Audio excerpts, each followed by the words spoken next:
menambah ilmu kita, menambah wawasan kita untuk menuju kesuksesan dunia dan akhirat. Ayah bunda yang dirahmati Allah Subhanahu wa taala, mari kita juga untuk selalu mensyukuri nikmat Allah yang luar biasa yang Allah berikan kepada kita. Karena dengan kesyukuran inilah yang menjadikan kita mendapatkan kebahagiaan.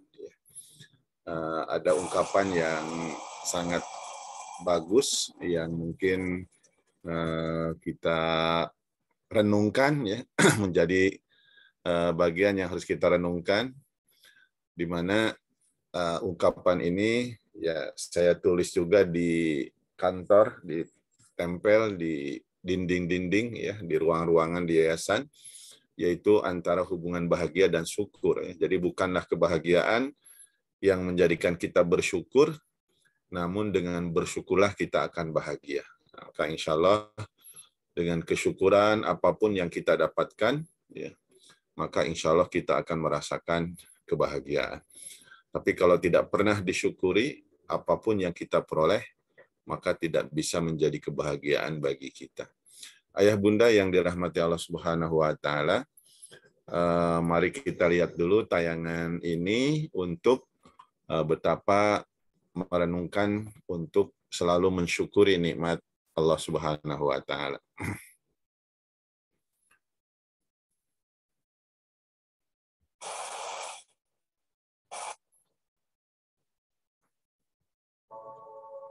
Ada muncul filmnya, Bu? Saudaraku. Filmnya nggak ada, Ustadz. Hanya suara. Apa? Hanya suara. Filmnya tidak ada, Ustadz. Bentar kita lihat.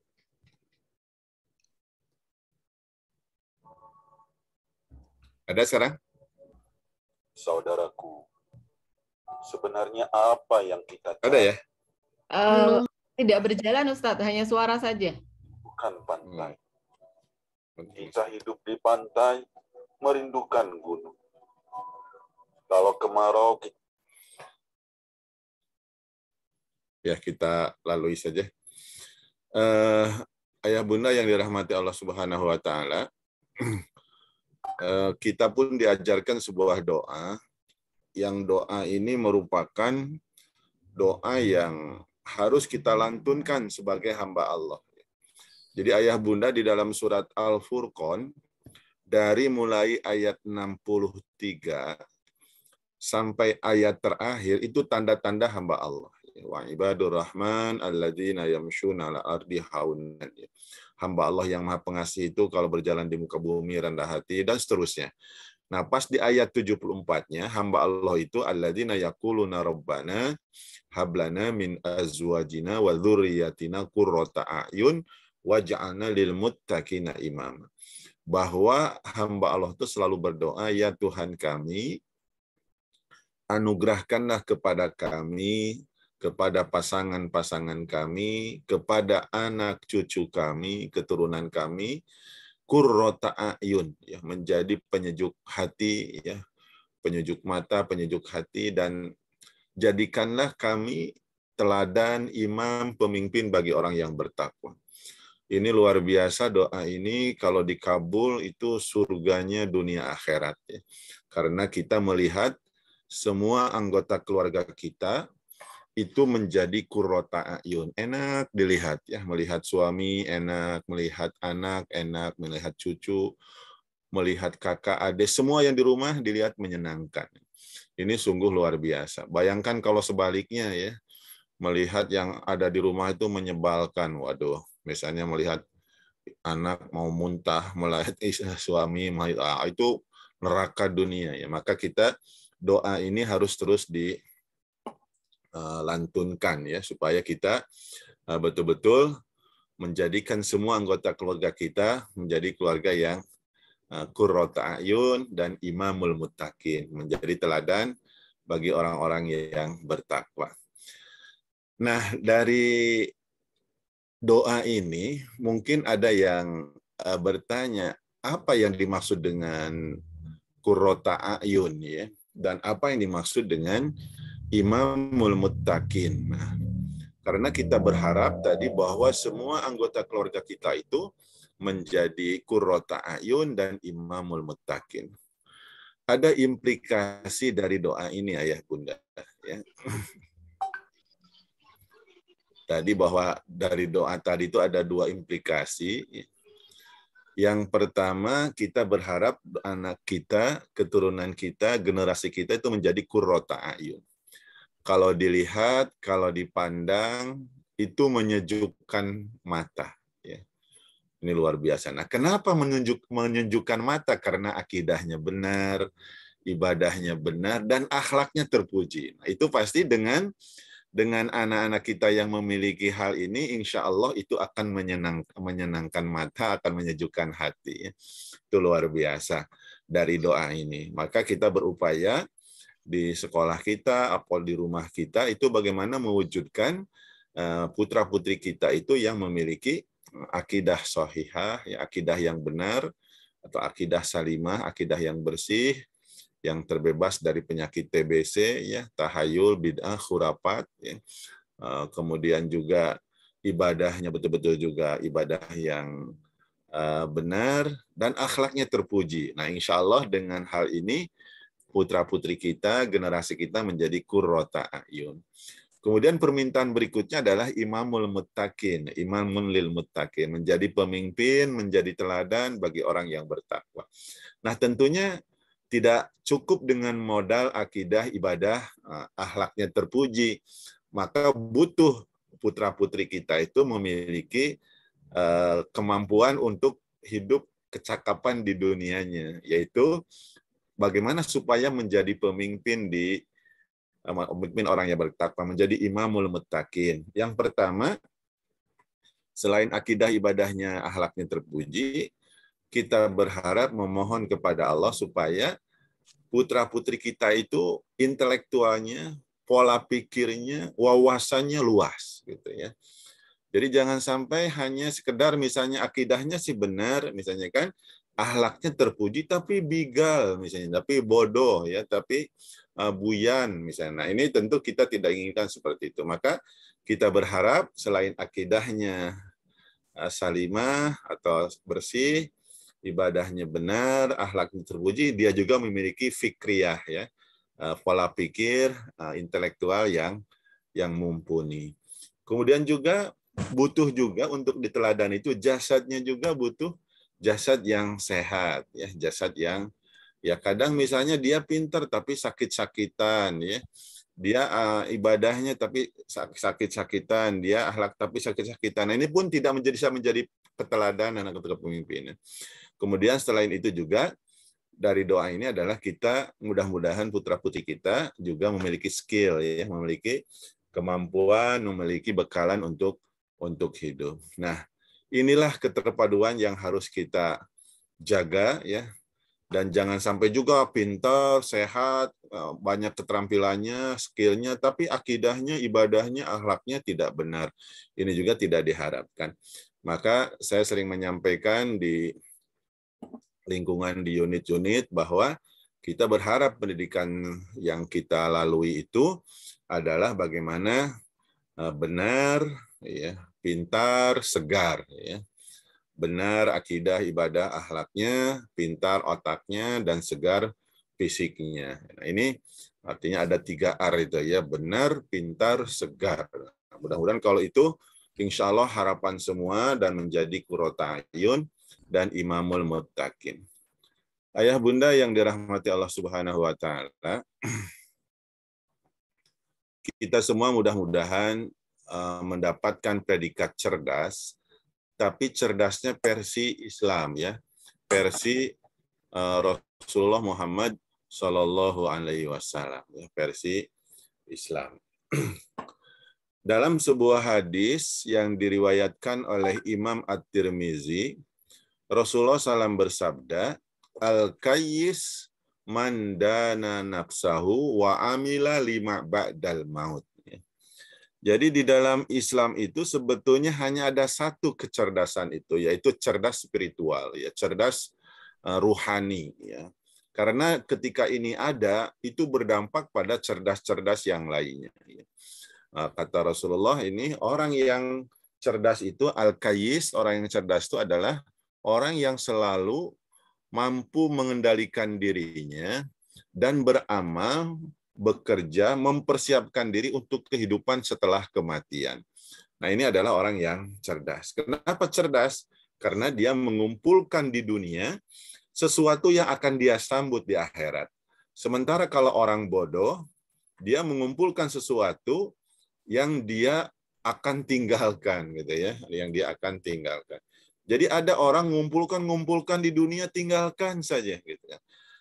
Itu kan bodoh istilahnya. Tapi kalau orang yang pintar, kata Rasulullah, orang cerdas, dia ngumpulkan apa saja di dunia, orientasinya supaya dia menjadi tabungan nanti di akhirat.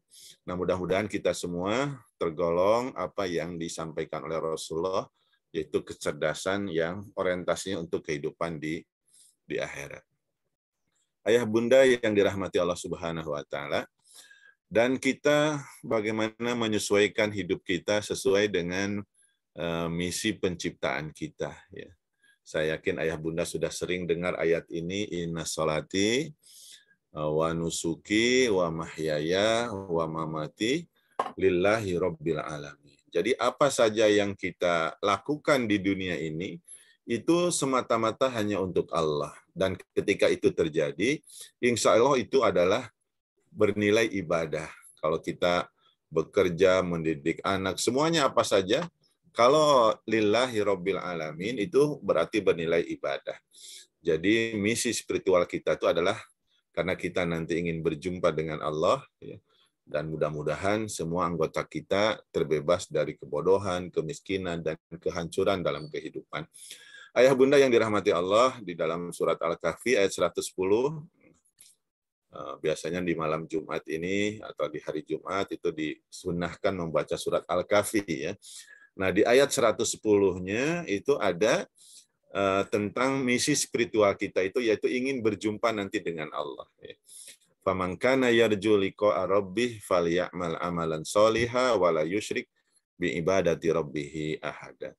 Kalau kita ingin berjumpa dengan Tuhannya, maka beramal solehlah dan jangan menjadikan kesyirikan terhadap Allah dengan sesuatu apapun.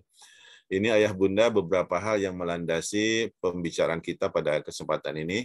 Jadi semua aktivitas kita, amal soleh kita, intinya adalah bagaimana nanti bisa mendapatkan keridhaan Allah, bisa berjumpa dengan Allah di surganya. Ayah bunda yang dirahmati Allah Subhanahu wa taala, dan pendidikan yang kita lakukan baik di rumah maupun di sekolah itu orientasinya mendekatkan dengan yang maha mulia, ya.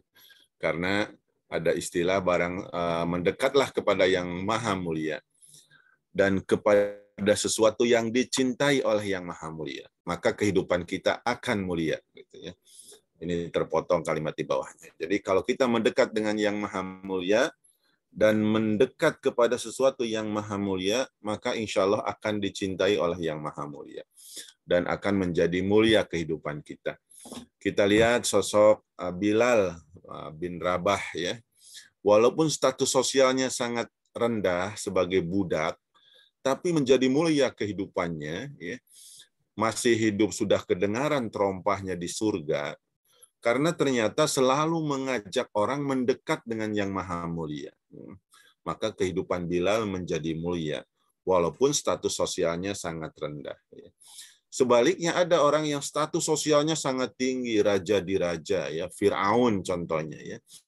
Fir'aun menjadi terhina, bahkan ditenggelamkan oleh Allah Subhanahu wa taala.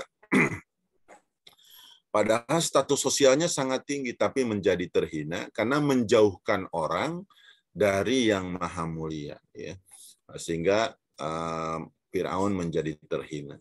Nah, di antara bentuk penghinaan terhadap Fir'aun itu, ya, tidak ada nama anak itu Fir'aun, gitu. Nggak berani orang tua memberi nama anaknya Fir'aun. Saya yakin nggak ada di sini, ya, yang nama anaknya Fir'aun, gitu.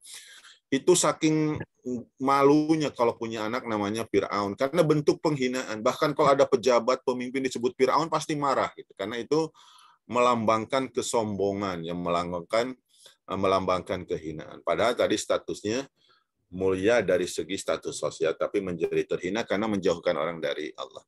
Nah, mudah-mudahan kalau generasi kita, putra-putri kita, semua kita, kalau selalu mendekatkan dengan yang maha mulia, maka insya Allah kehidupannya akan mulia di dunia maupun di akhirat.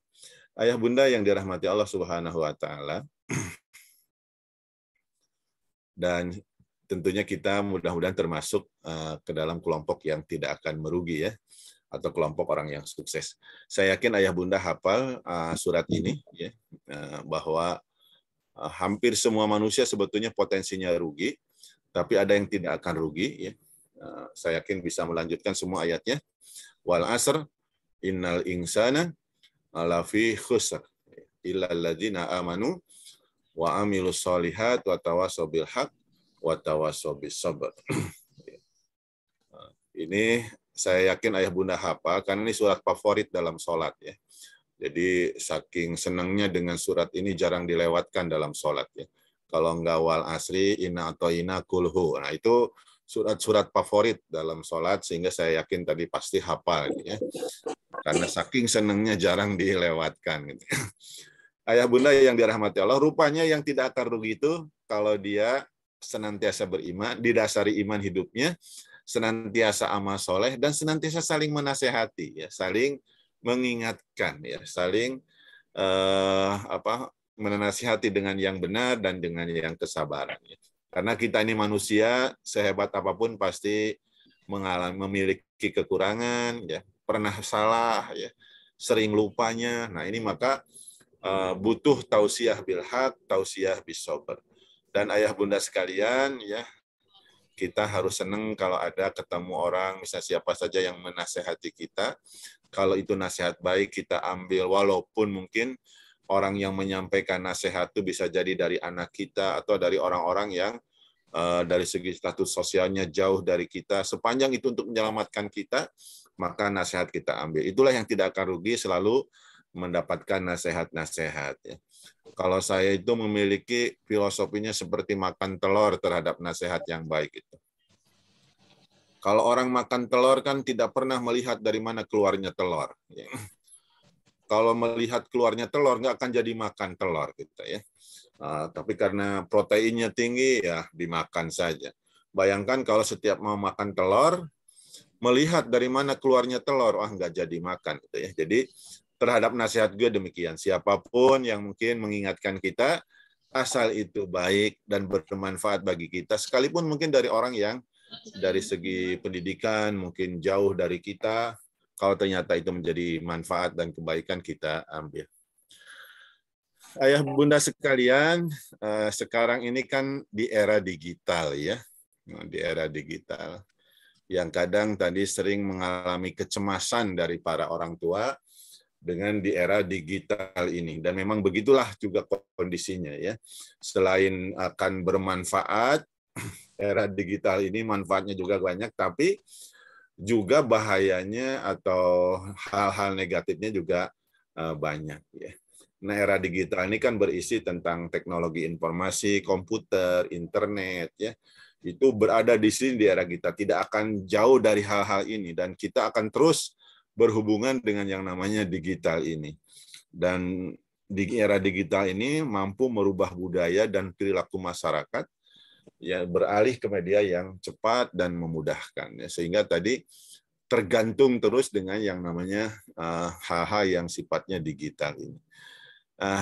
Sekarang ayah bunda yang dirahmati Allah Subhanahu wa Ta'ala, fenomena gadget ya, fenomena HP, fenomena internet atau fenomena yang kita saksikan. Kenapa misalnya sekarang tuh sudah istilahnya nggak bisa lepas sama sekali dari HP itu ya, dari gadget itu atau dari internet, dari hal-hal yang terkait dengan digital. Nah kadang ayah bunda ya, dari sejak misalnya menikah, ketika di pelaminan sibuk dengan HP ya, pengantin itu kadang. Dua-duanya sibuk dengan HP. Ketika punya anak juga masing-masing sibuk lagi juga dengan iPad-nya, dengan tab-nya, dengan HP-nya. Sudah anaknya lahir, mulai agak besar dia bisa berjalan ya, supaya diam dikasih HP juga. Jadi ini dari fase menikah, fase melahirkan, ketika bayi, terus dihubungkan dengan yang namanya gadget ini ya. Jadi wajar tadi mungkin kadang ada beberapa yang kita temui misalnya sulit sekali karena sudah diinteraksikan dengan hal-hal yang sifatnya HP ini.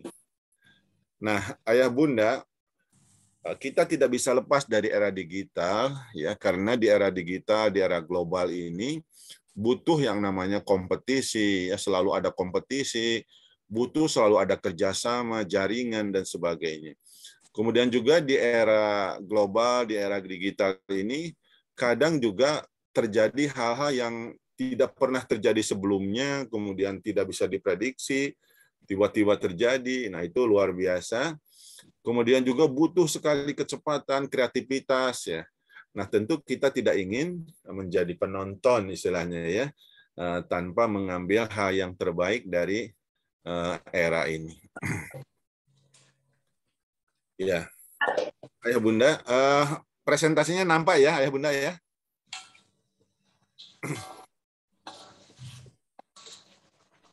Artinya bergeser, kadang sering nggak bergeser. Nampak Ustadz. Nampak Ustadz, jelas Ustadz. Nampak ya. Ayah bunda yang dirahmati Allah, ya. Jadi sekarang gadget atau HP yang terkait dengan digital ini sudah menjadi masalah bangsa ya. Kenapa? Karena membentuk masyarakat menjadi antisosial. Ya. Kita lihat ketika kecil sudah tidak saling kenal karena sibuk dengan HP-nya. Kemudian pas remaja pun menjadi orang-orang yang cuek karena sibuk dengan HP. Sudah dewasa menjadi tidak peduli juga karena sibuk sudah terpuaskan misalnya dengan sudah terpenuhi segala kebutuhannya dengan HP-nya itu. Nah, ini yang menjadi masalah bangsa ya. Nah, jadi karena di gadget itu tadi anak sudah semuanya ada di situ, mau hiburan ada di situ, mau pergaulan ada di situ. Kalau bosan juga larinya ke situ. Ingin kehidupan yang modern juga mengaksesnya gitu. Kalau kesepian juga megangnya ke situ. Kalau stres juga ke HP. Kalau ingin mudah cepat ke situ. Jadi ini yang menjadikan sulit lepas dari yang namanya tadi HP, gadget di era digital ini. Nah, inilah yang kadang tadi menjadi masalah bangsa yang kalau tidak kita antisipasi atau kita tidak waspada, maka akan menjadi masalah bagi kehidupan kita, bagi keluarga kita. Ayah bunda yang dirahmati Allah, ini ada hasil penelitian yang bisa jadi ini mungkin sebagian benar juga menurut pandangan kita ya.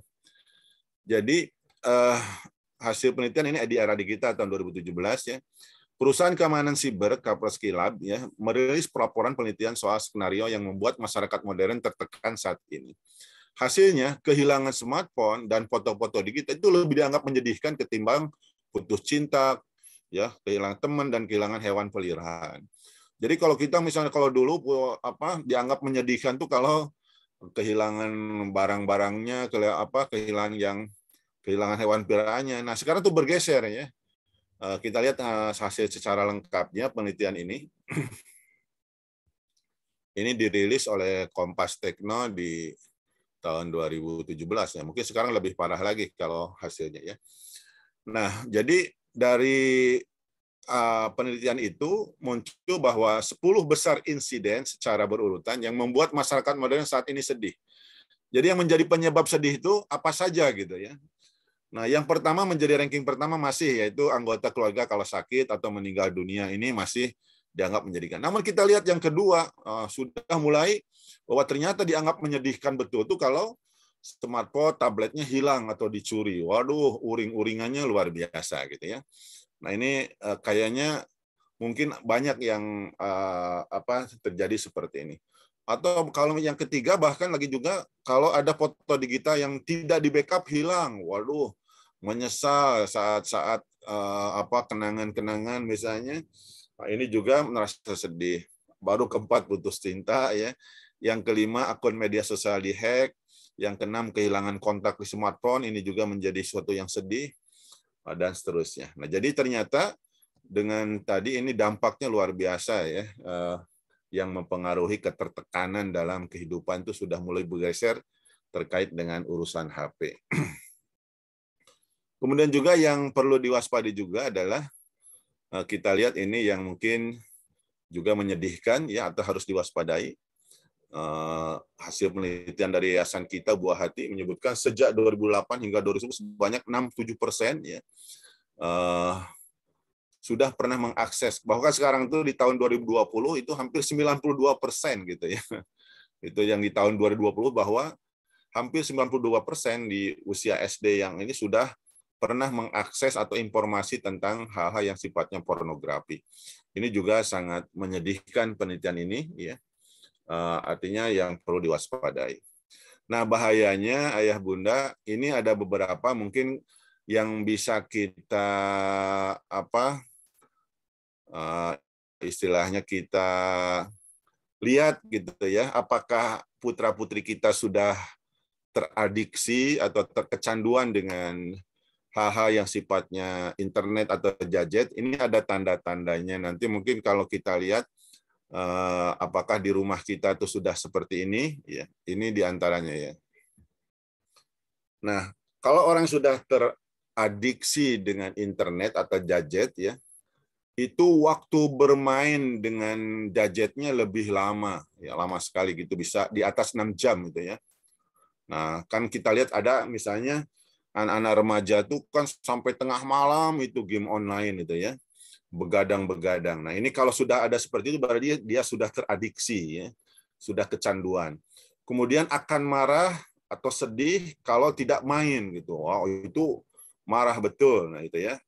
Kemudian ketika orang tua menolak meminjamkan gadgetnya bisa langsung naik pitam gitu ya, langsung marah gitu ya. Kemudian enggan bersosialisasi dengan anak-anak yang lain, jadi lebih sibuk dengan gadgetnya. Kemudian rutinitas terganggu, yang namanya malas, misalnya malas mandi, malas makan, itu karena sibuk dengan hal-hal yang seperti itu. Akhirnya juga bolos sekolah, kadang tugas-tugas sekolah juga terlalaikan. Nah, itu sudah teradiksi. Kemudian pekerjaan rumah juga dibiarkan menumpuk, tidak disentuhnya. Bahkan pola tidurnya terganggu ya karena tadi dia sering begadang-begadang dan sebagainya.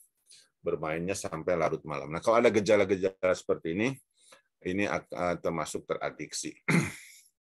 Ayah bunda yang dirahmati Allah, kadang kalau kita salah mensikapinya ya usia-usia remaja ini juga kadang berakibat fatal ya karena tadi anak mudah naik pitam, mudah marah, ya, atau bahasa ininya mudah nyegut gitu ya, mudah marah, mudah emosi. Ya.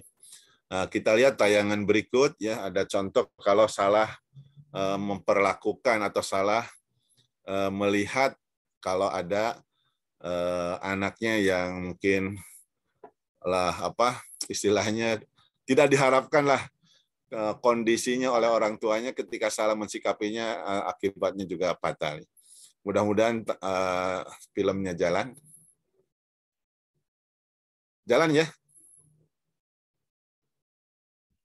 Belum, Ustaz. Belum juga? Belum. Oh, nggak bisa ya.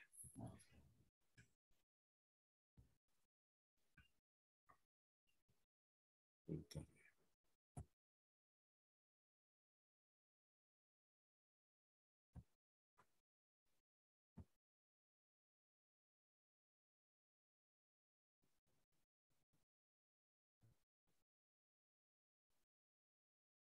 Ada ya? Ya Bunda? Ada, Belum Ustaz. juga? Ustaz ada. Ya silakan mungkin dicermati dulu. Nah ini kebiasaan anak muda, kondisinya seperti ini. Remaja, ayahnya sangat marah dengan kehidupan remaja yang cuek, nggak perhatikan sama keluarga gitu ya. Sibuk dengan HP-nya.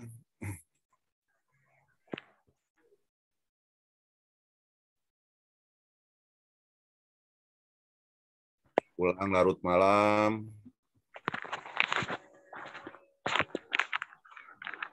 Nah, orang tuanya kesel.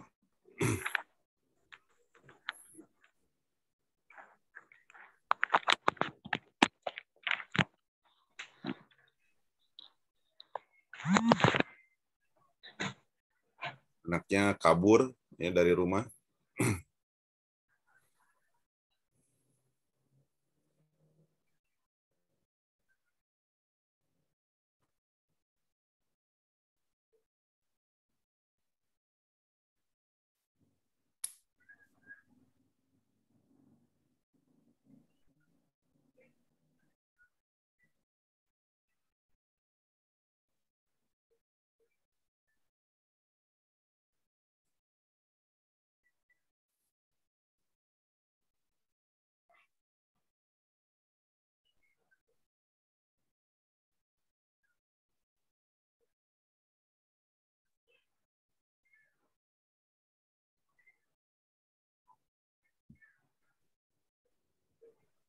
Ya, orang tuanya nyesal gitu kan karena tadi mungkin.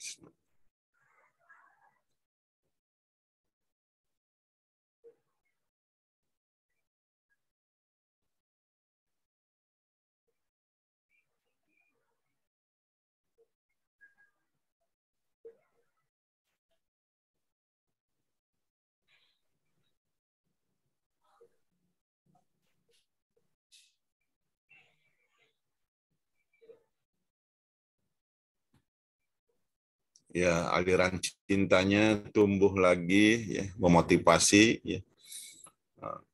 Dan ternyata dampaknya luar biasa, anaknya cepat sembuh gitu gara-gara cintanya yang full gitu ya.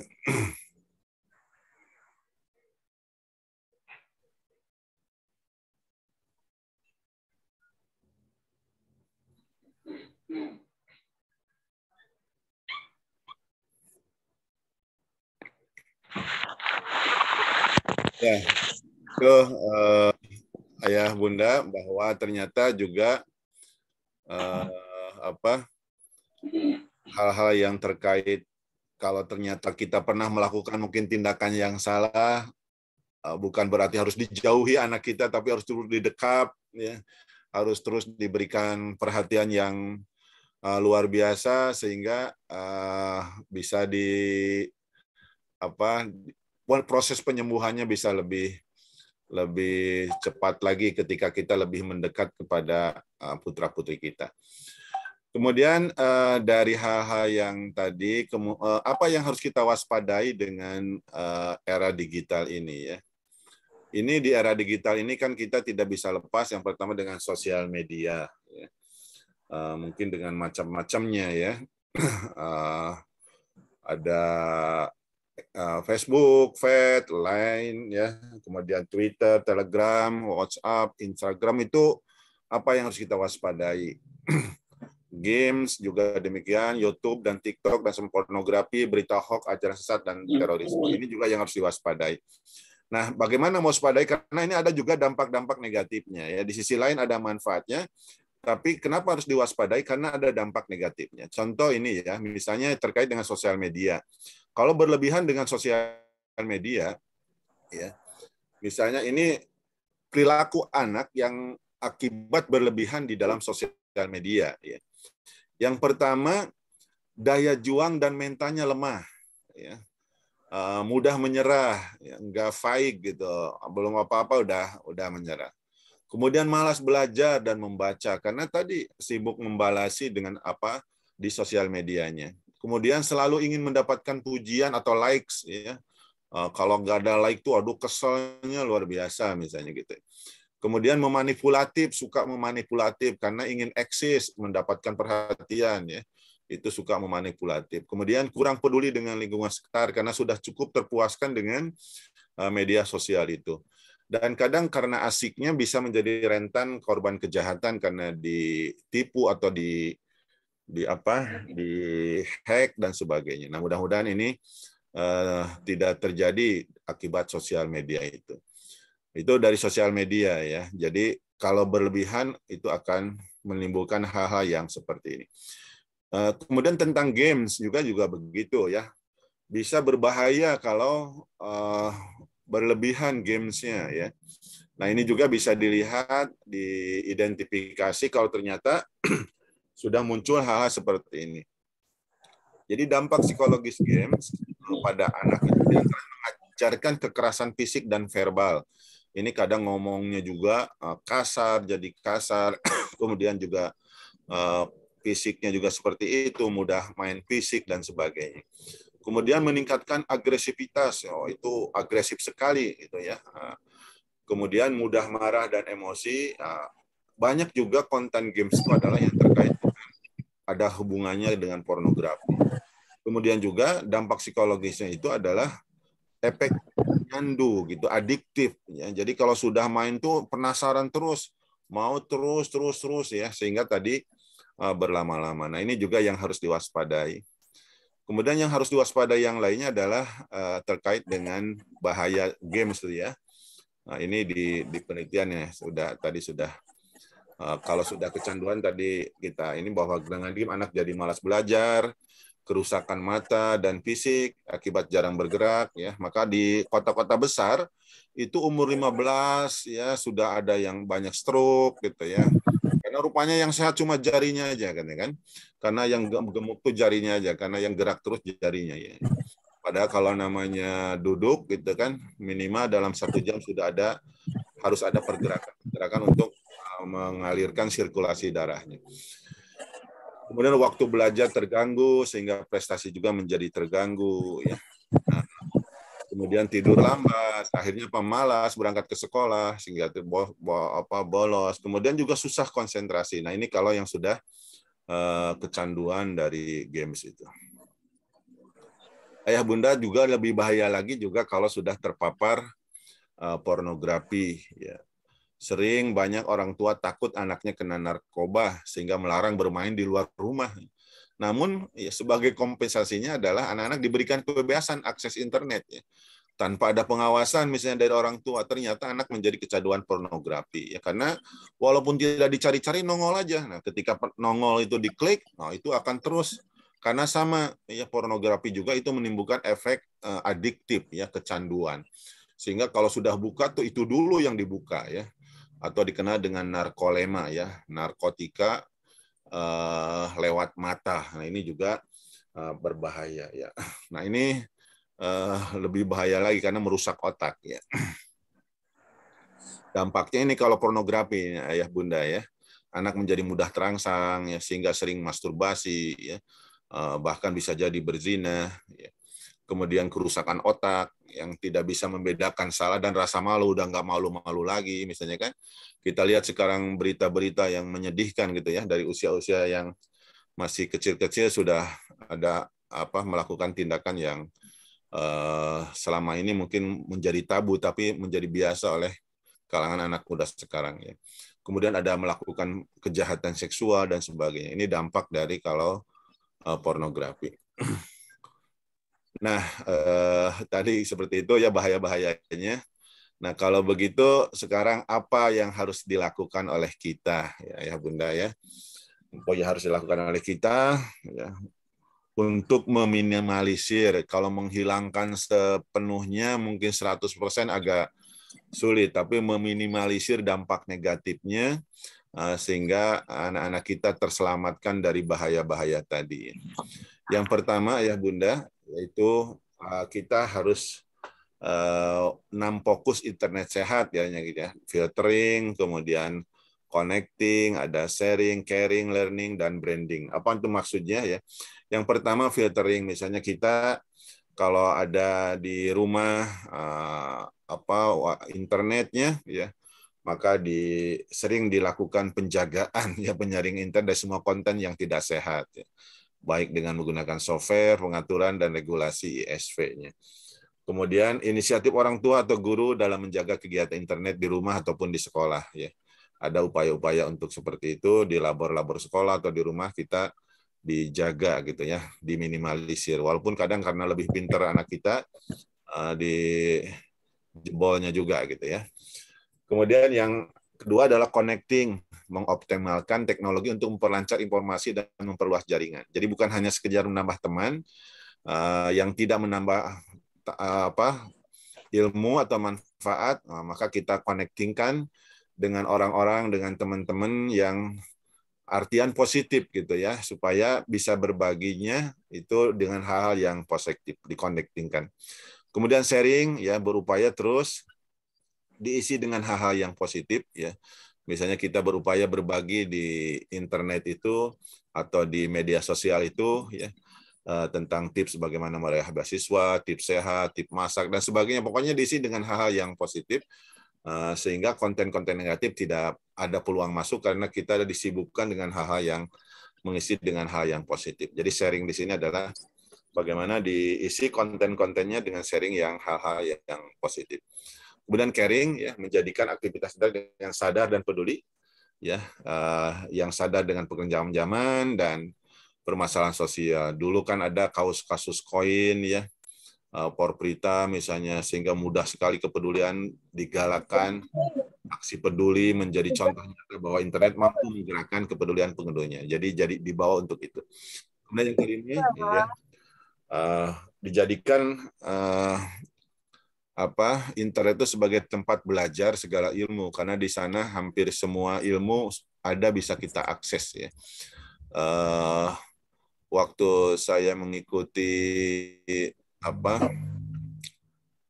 di Asia Pasifik tentang internet IT ini ya, pada saat itu di tahun 2010 memang Indonesia mengalami 400% ya peningkatan pemanfaatan internet dibandingkan dengan negara lain. Ini dilaporkan pada saat itu dari Korea ya, bahwa Indonesia memang tadi ya pemanfaat internetnya luar biasa katanya. Tapi sayang kata mereka ya baru sebatas game online ya, Facebookan ya, belum kepada hal-hal yang sifatnya mengakses materi, konten-konten materi ya. Nah, jadi untuk sekarang tuh tadi harus digalakkan bahwa itu untuk sarana belajar ya. Mohon doanya ke depan, insya Allah di lembaga kita juga nanti akan pembelajaran prosesnya ya dengan pemanfaatan digital ini. Lagi kita proses studi banding atau melihat-lihat bagaimana yang digitalisasi terhadap pembelajaran, sehingga ketika memanfaatkan iPad-nya atau tab-nya itu berisi materi-materi yang bisa diakses. Kemudian yang terakhir yaitu selalu dijadikan untuk membranding gitu ya, mengaktualisasikan dirinya menjadi lebih terkenal. Sekarang banyak sekali misalnya orang menjadi terkenal dan mendatangkan uang ya, itu karena proses internet, proses digitalisasi yang membranding dia ya. Kita lihat dulu Obama itu menjadi presiden misalnya ternyata gara-gara Facebook-nya mampu mengantarkannya. Menjadi ustadz-ustadz terkenal misalnya Ustadz Abu Somad, Ustadz Adi Hidayat, Dasad Latif, kemudian YouTuber-YouTuber yang lain gitu ya. Itu semuanya membranding dirinya dan menjadi miliarder gitu ya dengan aktivitasnya itu. Bahkan sekarang tuh memang kadang anak-anak juga remaja tuh cita-citanya jadi YouTuber kan ya, begitu karena ya sepanjang itu hal-hal yang positif ya kita arahkan supaya menjadi lebih bermanfaat lagi ya, disibukkan dengan hal-hal yang positif insya Allah.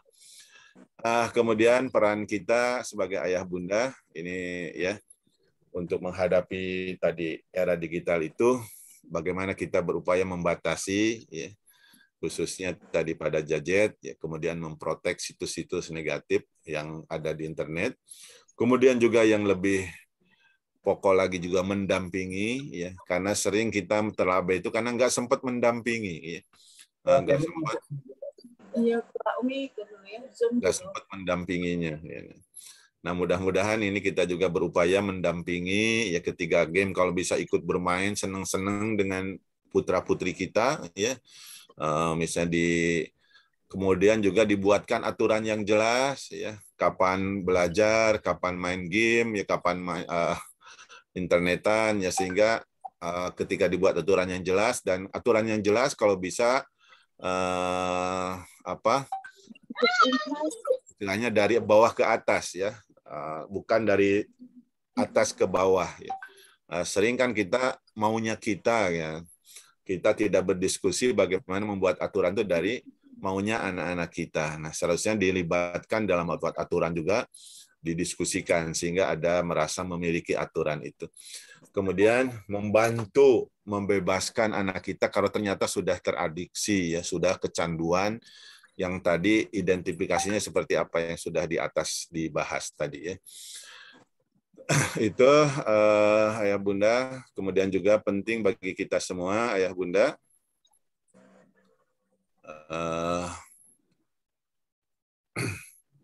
penting diperhatikan, misalnya kita stop, berhenti ketika makan, jangan masing-masing megang HP ya, makan saja. Tapi yang sering terjadi sekarang kan lagi makan masih sama-sama megang HP. Ketika nonton TV bersama juga masing-masing megang HP. Ketika bertamu juga ada bertamu masing-masing megang HP. Nah, ini mari kita stop ketika ini juga sebagai contoh kepada putra-putri kita kalau ternyata lagi berinteraksi dengan orang ya tidak sibuk dengan HP-nya masing-masing. Kemudian juga berikan contoh untuk tidak asik main gadget di saat anak ingin berkomunikasi ya. Nah, kadang ketika ingin menyampaikan sesuatu, misalnya ingin curhat sesuatu, karena kita tadi sibuk dengan HP-nya, kita cuek dengan HP-nya, sehingga dia tidak sempat lagi, akhirnya dia juga sibuk dengan HP-nya. Ya. Kemudian berupaya yang ketiga tidak menyimpan file-file di gadget atau di laptop atau komputer dengan konten-konten yang bermuatan negatif, pornografi dan sebagainya. Karena siapa tahu dengan dibawa kita terlalaikan tiba-tiba dibuka oleh anak-anak kita. Kemudian sibukkan dengan aktivitas yang bernilai positif lainnya, misalnya dengan olahraga, seni, ya. Disuruh kegiatan anak-anak kita, ya, sebagai meminimalisir tadi, ya, dengan olahraga, dengan seni, atau dengan kegiatan-kegiatan lainnya, itu meminimalisir adiksi terhadap gadget atau terhadap internet. Kemudian perkuat nilai-nilai ketakwaan sebagai benteng utama menghadapi serbuan bahaya negatif dari era digitalisasi. Kita lihat pesan dari seorang anak, ayah bunda ya. Nah, anak ini namanya Nicholas ya. Mudah-mudahan pesan dari anak ya mewakili anak sebagian besar anak-anak terhadap kita menjadi renungan bagi kita. Mudah-mudahan bisa muncul suara dan tayangannya.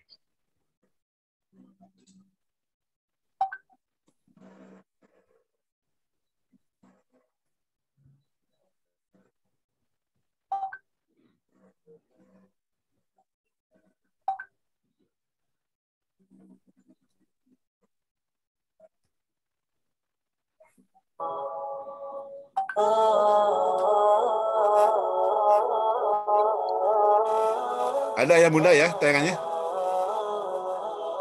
Ustaz. Ada Ustaz.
Assalamualaikum warahmatullahi wabarakatuh. With peace, mercy, and blessing of Allah subhanahu wa ta'ala be on all of you. My name is Nicholas, I'm 7 years old. Today, I'll explain about the family relation of Allah. In the name of the Muslim children and in the measure of the created world.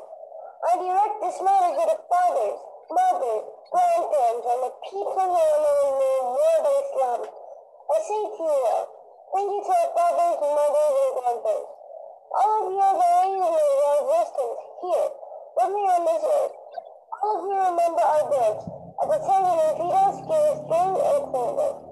all used to stay up at night singing Joseph Daddy. And in the future, we'll tell us a bright future so that we can repay the favors. However, I'm worried that your hosts have so many incumbents that everything that they have bestowed upon us is enough. I ask of you, in the name of those good pieces, are the children like farm animals that only eat food, drink, and play? Sometimes they ask each other, is there something missing from you? And you remember that?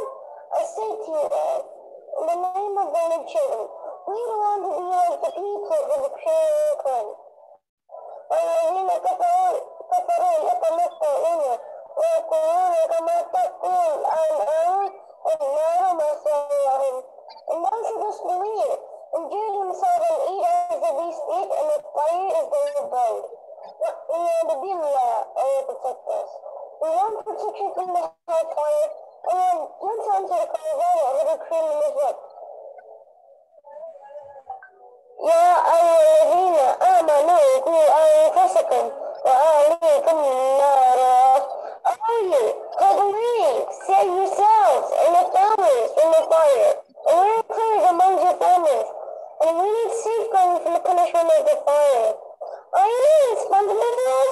The messengers of God said, كلكم راع وكلكم مسؤول عن رعيته. All of you are guardians and are responsible for your subjects.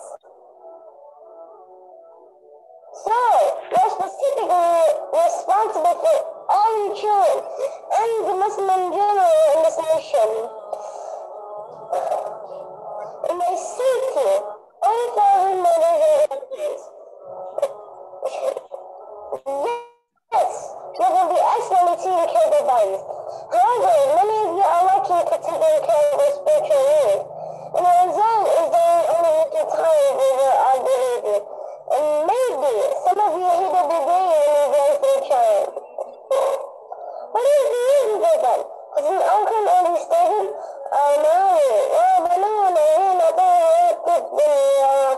Wives and children are an adornment of the life of this world. Indeed, some of us are adversaries for both of our prayers and its society.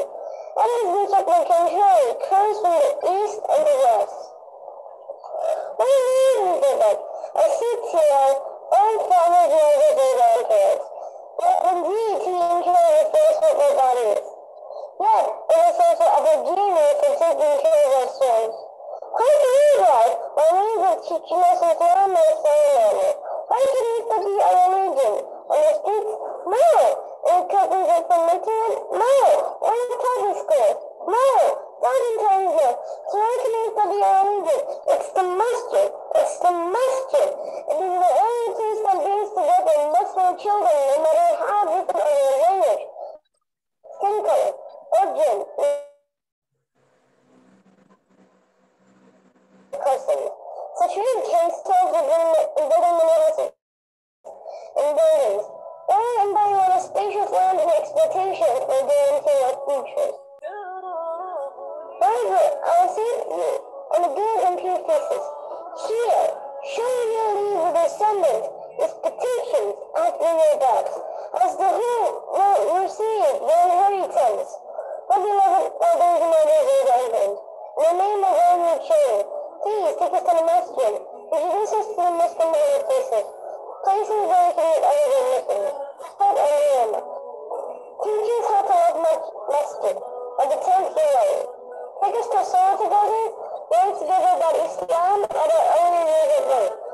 With brothers, mothers, and grandparents, don't yell or stereotype when making much noise, or running around in the masjid like you're doing yourself, or even because in the future, when we grow up, we want the masjid to be a second home, and we become safe person, and we live together in the hands of afterlife. Amen. Amen. Wassalamualaikum warahmatullahi wabarakatuh. Ya, ayah bunda sekalian, pesan intinya adalah mungkin selama ini kita disibukkan dengan memberikan kepada putra-putri kita tentang makanan jasadnya, ya, fisiknya dilengkapi semua peralatannya, padahal di sisi lain juga anak kita tuh sangat membutuhkan makanan jiwa, makanan rohaninya, dan itulah yang akan menyelamatkannya. Sebagaimana tadi Diai mengawali dengan ayat ya Tuhan nafsul mutmainnah gitu ya, bahwa penting jiwa yang tenang, jiwa yang bersih itu adalah dengan bukan ke kelengkapan fasilitas materinya, tapi lebih kepada bagaimana melengkapi makanan rohaninya. Dan itu sebetulnya sesuai dengan lagu Indonesia Raya ya. Jadi yang harus diprioritaskan adalah membangun jiwanya dulu. Bangunlah jiwanya, baru bangunlah badannya. Cuma tadi ya jarang mungkin kalau di kita mungkin insya Allah tidak. Tapi banyak orang yang nggak sempat nih tadi misalnya ngajak berjamaah bersama, baik di rumah maupun di masjid untuk beribadah bersama karena masing-masing kita sibuk misalnya. Nah, ini karena yang diharapkan rupanya tadi juga kebutuhan-kebutuhan mereka itu bukan sekedar tubuhnya saja yang diberi makan, tapi rohaninya juga diberi makan. Ini diantara hal yang menjadi bekalan ya menghadapi tadi era digitalisasi yang kalau tidak diwaspadai, kalau tidak diperhatikan dengan baik, dampak-dampak negatifnya mungkin ini akan membawa kehancuran atau generasi kita yang tidak sesuai kita harapkannya. Tadi jangan heran kata pesan Nicholas tadi kalau anak dia menjadi menjengkelkan dan sebagainya. Nah, ini pun ketika tadi tidak diperhatikan urusan-urusan rohani. Ini mungkin ayah bunda yang bisa kita bahas pada kesempatan ini. Silahkan kalau ada hal-hal yang mau disampaikan, didiskusikan. Ya.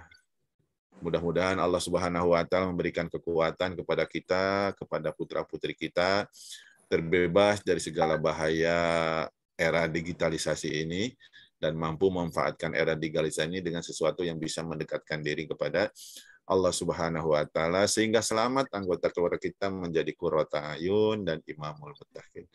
Ada salah dan kurang mohon maaf. Wabillahi taufiq wal hidayah. Assalamualaikum warahmatullahi wabarakatuh. Waalaikumsalam warahmatullahi wabarakatuh. Terima kasih jazakallah khairan kasir kepada Ustadz Dhani atas paparan materinya yang Masya Allah ya.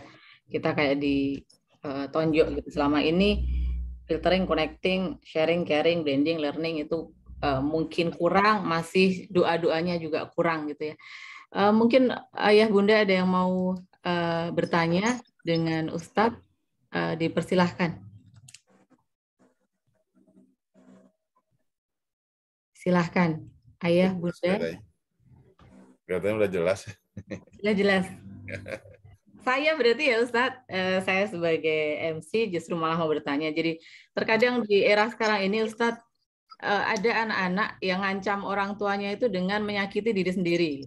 Jadi saat dia nggak bisa melakukan sesuatu, bagaimana caranya biar orang tuanya itu merhatiin dia dan menuruti apa yang dia inginkan, dia ngancam dengan menyakiti dirinya sendiri. Nah, yang seperti ini solusinya bagaimana ya Ustadz? Ya.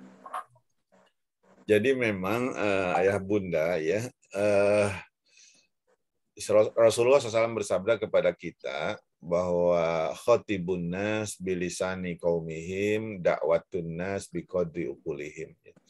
Sampaikan kepada manusia sesuai dengan bahasa kaumnya dan ajak didik manusia dengan sesuai dengan tingkatan akalnya ya.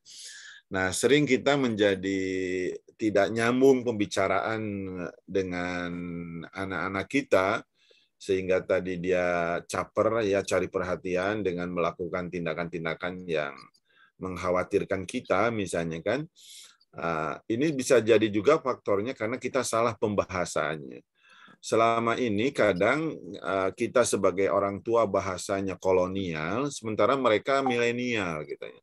Nah, karena ada jurang pemisah itu, sehingga dia karena orang tuanya sering pokoknya harus begini, jangan begitu, ya, maka dia tidak bisa cara lain untuk menyampaikannya kecuali dengan membuat aksi, ya, sehingga menjadikan orang tua jadi heboh dan sebagainya. Nah, maka ketika mungkin muncul seperti itu, dibuka komunikasinya dengan bahasa mereka. Sering kita itu menganggap anak itu maunya kita, tidak dengan maunya anak, gitu ya. Nah, ini yang mungkin sering terjadi itu seperti itu. Kita pokoknya yang harus diakomodir itu maunya kita terus, gitu ya. Nah, kita berbicara pun demikian ketika berhadapan dengan anak tuh, yang mau tuh dijejalkan kemauan kita. Padahal bisa jadi anak tuh mau curhat dengan kita. Nah, karena kita mampu tadi dengan bahasa yang tadi bahasa dia, akhirnya dia melakukan tindakannya dengan bahasa itu. Nah, dari sejak kecil misalnya begini ya, kadang ada ketidakkonsekuenan kita dalam memberikan sanksi misalnya kan. Ini misalnya terutama ketika anak-anak kita masih balita, masih kecil ya, misalnya ketika dibawa ke mall misalnya ya, dibawa ke mall, dia minta sesuatu ya. Kemudian kita tidak mengabulkannya, jalan terus. Kemudian pas dia guling-guling di mall itu kan, misalnya dia guling-guling atau nangis teriak-teriaknya, kemudian baru kita belikan. Nah itu jadi senjata. Oh biasanya mamah itu kalau saya guling-guling pasti dibelikan ya. Kalau minta baik-baik nggak diberikan ya. Tapi kalau pada saat itu kita misalnya ketika sudah konsekuen tidak dibelikan, walaupun dia guling-guling biar itu paling sebentar guling-gulingnya. Kemudian kata dia, oh rupanya nih nggak efektif nih kiat saya itu. Akhirnya dia tidak melakukan tindakan itu lagi karena oh ternyata nggak efektif nih caranya. Ya ternyata orang tua komitmen. Nah sering tadi melakukan ancaman itu karena kita begitu diancam langsung dipenuhi permintaannya ya. Begitu ngancam dipenuhi permintaannya. Padahal kalau mau enggak sekaligus gitu kan dari awal. Tapi kalau begitu ancam baru dipenuhi, nah itu dari cara dia gitu. Nanti mau apa-apa ancam dulu, apa-apa ancam dulu. Nah ini kadang itu diawali dari ketidakkonsekuenan kita untuk memberikan sanksi atau mudah terpengaruh dengan tadi actingnya anak-anak. Itu bisa jadi juga hanya sekedar acting ya, karena pernah kalau dia melakukan itu biasanya mamah penuhi, kalau minta-minta baik nggak dipenuhi. Nah ini mungkin sering terjadi begitu. Nah maka caranya kalau memang kita punya ini harus tadi dikomunikasikan manfaatnya atau tidaknya, karena kita sebagai ayah bunda itu jangan sampai menjadi orang tua terus gitu ya. Tapi ada saatnya menjadi sahabat tempat curhat, gitu ya. Ada saatnya menjadi komandan tempat melarang dan menyuruh dengan tegas. Gitu. Ada saatnya menjadi syekh atau menjadi guru yang mengajari ilmu. Nah, jadi jangan jadi komandan terus. Nah ini yang sering tuh jadi komandan terus misalnya kan, sehingga dia tidak sempat untuk curhat sebagaimana dia ketemu dengan sahabat-sahabatnya. Nah ini diantaranya Ummu Konita ya, untuk bisa tadi diantaranya seperti itu. Yang pertama ada konsekuen, ada apa dengan hukuman dan sebagainya. Kemudian juga sering ada terjadi itu muncul tadi keinginan untuk melakukan acting seperti itu juga karena ada ketidakkompakan ya dalam memberi sanksi. Misalnya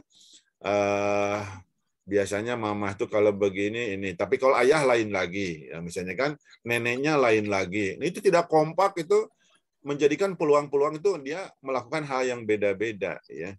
Misalnya kalau orang tua, kalau yang ayahnya apapun dimintanya selalu dikasihkannya, misalnya kan.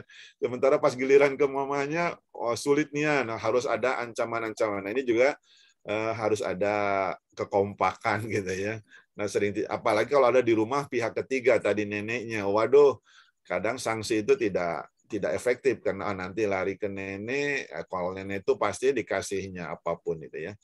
Nah ini mungkin apa yang bisa sedikit menambahkan, tapi kita pandangnya anak kita tuh jangan pandang kebencian yang awal ya. Kenapa? Karena ar-ruh junudul mujannadah. Ya. Jadi semuanya harus dengan pandangan cinta. Ya. Makanya tadi yang ada tayangan tadi ya, kenapa seorang ayah tadi di awal memarahi sehingga dia mengusir anaknya dan sebagainya. Ya. Tapi begitu tadi dengan cinta yang full, dia dekap, dia angkat, dia latih jalan, itu rupanya tadi kita kan fitrah anaknya itu terjaga karena didekap dalam dekapan. Kemudian juga ayah bunda, karakter anak kita yang perempuan itu beda dengan laki-laki, ya. Misalnya begini, kalau anak perempuan kita cerewetin, kita omelin tuh gak jadi masalah dia. Tapi kalau anak laki-laki itu bete dia, ya. Jadi kalau anak laki-laki, kalau kita ini cukup didekap, itu seperti. Tapi kalau diomongin, bejijih itu macam-macam, wah itu pusing dia, gitu ya. Jadi itu karena mungkin sudah ayah bunda juga sudah mengenal kalau laki-laki itu kan struktur batang otaknya tunggal, ya dampaknya itu dalam pembicaraan itu tidak banyak bicara. Sementara kalau perempuan itu struktur batang otaknya majemuk, sehingga dia dengan harus bicara banyak, harus kalau nggak bicara banyak dia cari telinga orang lain di mana-mana gitu ya untuk cerita dan sebagainya. Itu mungkin ayah bunda ya. Terima kasih Ustadz atas pencerahannya, Masya Allah ya. Jadi banyak belajar malam ini. Mudah-mudahan ke depannya bisa full ya serta parenting kelas kita. Jika tidak ada pertanyaan lagi dari ayah bunda, acara akan kita lanjutkan dengan doa yang akan dibawakan oleh Ustadz Dhani Hamdani. Kepada beliau kami persilahkan. Ya, ayah bunda sekalian, mari kita akhiri kegiatan kita dikhusyukkan hati kita ya, munajat kepada Allah Subhanahu wa taala. Rasulullah SAW bersabda, doa itu akan dikabul kalau hadirnya hati. Nah, betapa sering kita berdoa tapi hatinya kita doa robana tapi hati kemana-mana sehingga nggak dikabul-kabul. Maka kita khusyukkan, kita bayangkan wajah-wajah putra-putri kita ya, terutama ketika keinginan berubahnya luar biasa menjadi kebaikan, nah maka insya Allah itu doa kita dikabul. Kita awali doa kita dengan membaca surat Al-Fatihah. A'udzubillahi minasyaitonirrajim. Bismillahirrahmanirrahim. Alhamdulillahirabbil alamin, arrahmanirrahim, maliki yaumiddin. Iyyaka na'budu wa iyyaka nasta'in. Ihdinas siratal mustaqim. Siratal ladzina an'amta 'alaihim ghairil maghdubi 'alaihim waladdallin. Amin. Alhamdulillahirabbil alamin, hamdan na'imin, hamdan syakirin, hamdan yuwafi ni'amahu wa yukafi'u mazidah. Ya Rabbana lakal hamdu kama yanbaghi li jalalikal karimi wa 'azimi sultanik. Allahumma ighfir lana dhunubana wa liwalidina warhamhum kama rabbawna shighara. Rabbana zalamna anfusana wa illam taghfir lana wa tarhamna lanakunanna minal khasirin. Allahumma inna nas'aluka ridhaka wal jannah wa na'udzubika min sakhatika wan nar. Rabbana hab lana min azwajina wa dhurriyyatina qurrata a'yun waj'alna lil muttaqina imama. Rabbana hab lana min azwajina wa dhurriyyatina qurrata a'yun waj'alna lil muttaqina imama. Rabbana hab lana min azwajina wa dhurriyyatina qurrata a'yun waj'alna lil muttaqina imama. Allahumma inna nas'aluka salamatan fid din wa afiyatan fil jasad wa ziyadatan fil ilmi wa barakatan fil rizqi wa barakatan fil rizqi wa barakatan fil rizqi wa taubatan qabla al maut wa taubatan qabla al maut wa taubatan qabla al maut wa maghfiratan ba'da al maut. Rabbana la tuzigh qulubana ba'da idh hadaitana wa hab lana min ladunka rahmah innaka antal wahhab. Rabbana atina fid dunya hasanah wa fil akhirati hasanah wa qina adzaban nar wa adkhilna jannata ma'al abrar ya aziz ya ghaffar ya rabbal alamin. Subhana rabbika rabbil izzati amma yasifun wa salamun alal mursalin walhamdulillahi rabbil alamin. Taqabbalallahu minna wa minkum taqabbal ya karim. Ada salah dan kurang mohon maaf. Wabillahi taufiq. Assalamualaikum warahmatullahi wabarakatuh. Waalaikumsalam. Waalaikumsalam warahmatullahi wabarakatuh. Waalaikumsalam. Waalaikumsalam warahmatullahi wabarakatuh.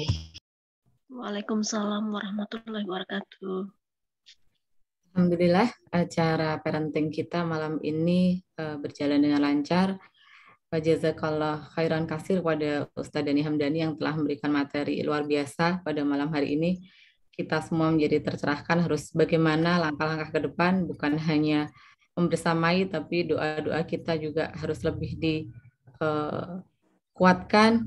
Dan kita sebagai orang tua mudah-mudahan bisa menjadi teladan untuk mereka, bukan hanya menuntut mereka, tapi kita bisa menjadi contoh untuk anak-anak kita nantinya. Dan kepada Ustazah Susi Arpa, kami terima kasih, jazakillah khairan kasir atas waktu dan tempat kami bisa mendapatkan ilmu yang luar biasa di malam hari ini. Dan kepada seluruh orang tua kelas 9G, terima kasih jazakumullah khairan kasir atas kehadirannya di kajian kita malam hari ini. Mudah-mudahan di bulan-bulan yang akan datang kita masih dipertemukan lagi. Allah izinkan untuk bertemu lagi untuk bisa sharing tentang parenting. Kita tutup pertemuan ini dengan baca hamdalah, alhamdulillahirabbil alamin. Alhamdulillahirrahmanirrahim. Istighfar, astagfirullahalazim, astagfirullahalazim, astagfirullahalazim. Dan doa kafarat majelis, subhanakallahumma wa bihamdika asyhadu alla ilaha illa anta astaghfiruka wa atubu ilaih. Saya sebagai pembawa acara pada malam hari ini mohon maaf jika banyak kurangnya. Billahi taufiq wal hidayah. Assalamualaikum warahmatullahi wabarakatuh. Waalaikumsalam warahmatullahi wabarakatuh. Pamit ya Bunda semuanya. Ustaz. Terima kasih banyak. Terima kasih Ustaz.